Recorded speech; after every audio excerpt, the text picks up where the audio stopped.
Okay, bismillahirrahmanirrahim. Dalam subtopik yang seterusnya, kita nak tengok peranan air dalam menunjukkan sifat asid. Okay, sebenarnya yang ini adalah eksperimen. Okay, you dapat buktikan peranan air dalam menunjukkan sifat asid ni apabila you buat eksperimen. Okay, so basically macam ni. Dalam muka surat 139 buku teks ini, okay, 139. Dia dah beritahu tujuan, penyataan masalah dan hipotesis untuk eksperimen ini. Basically, the theory is, okay, untuk asid menunjukkan sifat asidnya. Contoh apa sifat asid dia? Menukarkan kertas litmus biru lembap kepada merah. Okay. pH 1 hingga 6 lah kan. Okay. So ini sifat-sifat asid which you dah tahu dalam silibus PT3. Form 1 ke Form 2 ke Form 3 saya tak sure. Okay. So itu antara sifat asid. So asid hanya boleh menukarkan kertas litmus biru kepada merah jika ada kehadiran air. And hanya menunjukkan pH 1 hingga 6 jika ada kehadiran air. Itu in theory. Okay. So macam mana eksperimen ini dibuat? Kita just have dua test tube berbeza. Okay. Lepas tu kita masukkan satu spatula asid oksalik. And asid oksalik adalah dalam bentuk pepejal. So sebab itu kita boleh masukkan satu spatula. Okey, katalah kita masukkan satu spatula pepejal asid oksalik. Okey. Okey. Lepas tu kita ambil kertas litmus biru. Okey, kita ambil kertas litmus biru. Kita masukkan dalam test tube yang pertama. Okey. Sekejap, saya kena label ni supaya kita tahu what is what. Ini adalah asid oksalik. Kita masukkan sebanyak satu spatula. Okey. Lepas tu yang ini adalah kertas litmus biru. Okey. Ini test tube A.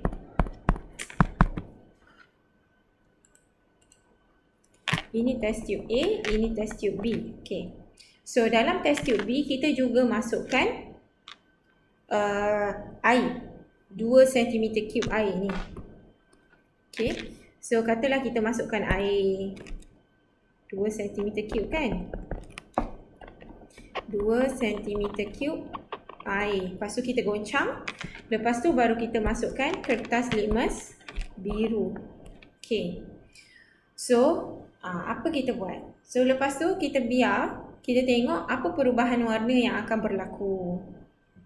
Okay. So basically dalam test tube A ini, kertas litmus biru itu akan kekal warna biru, tak berubah menjadi merah. Sebab tiada kehadiran air. So bila tiada kehadiran air, asid tu tak boleh nak menunjukkan sifat asid dia. Maksudnya asid tu tak boleh tukarkan kertas litmus biru lembap kepada merah. It will remain as biru. Okay, dalam case test tube B, disebabkan kita dah masuk 2 cm3 air dan kita dah goncang test tube ini, dia dah mix together asid oksalik tu dengan air tu. So bila kita masukkan kertas litmus biru tu akan bertukar menjadi merah. And if you were to test dia punya pH, kita akan tengoklah pH dia 1 hingga 6. Between that lah, I'm not sure. So you kena buat eksperimen ini di sekolah, then only you will know. Okay, so dari segi pemerhatian kat sini warna kertas litmus biru kekal. Okay, Yang kedua ni warna kertas litmus biru bertukar menjadi merah. So kita boleh buat inference bahawa untuk yang pertama, ini test tube A lah kan, ini test tube B. Dalam test tube A, asid tidak, saya tulis betul-betul lah ya, asid tidak menunjukkan sifat asid. Okay.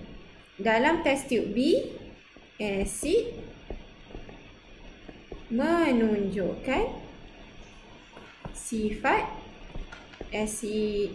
Okay, gitulah. So, okay.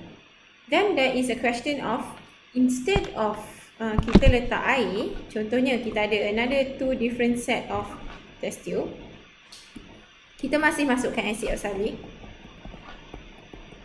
Okay, ini asid oksalik, satu spatula juga.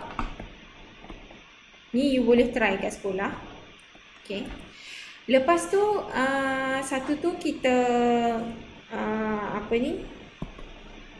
letak air. Okay, 2 cm3 air.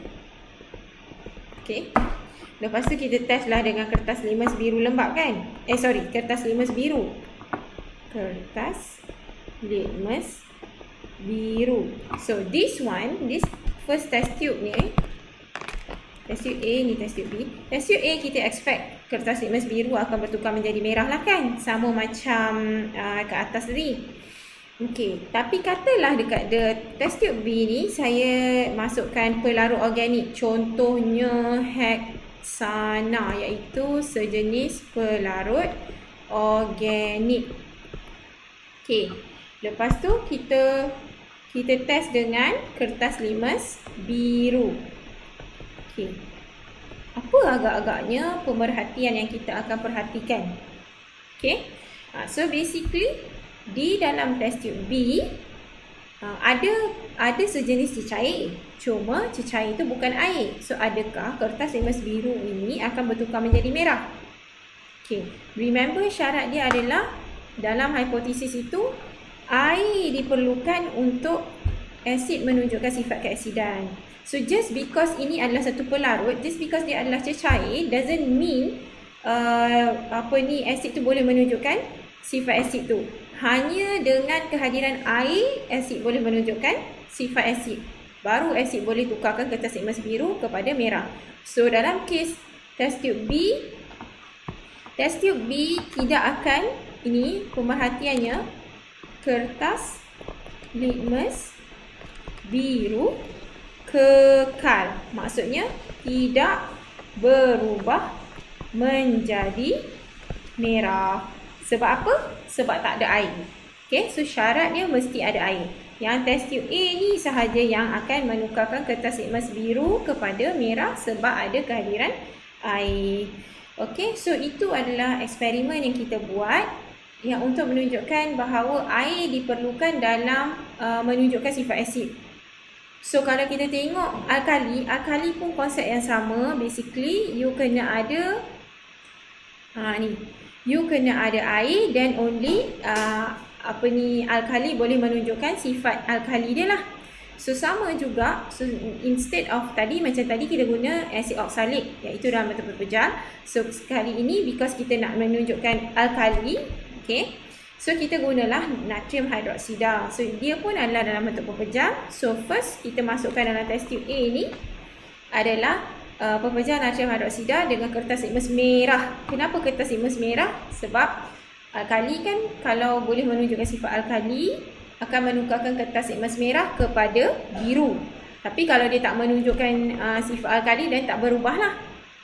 Okay, so dalam test tube yang pertama tu, kalau dari segi pemerhatiannya, okay, kertas, saya tulis kat situ ya, test tube A, pemerhatian kertas litmus merah kekal. Maksudnya tidak berubah menjadi biru. Sebab apa? Sebab tak ada air. Yang kedua B, kertas litmus merah berubah menjadi biru. Okey. Sebab apa? Sebab ada air. Sebab natrium hidroksida ni dah jadi larutan. So then only alkali ini boleh menunjukkan sifat alkalinya.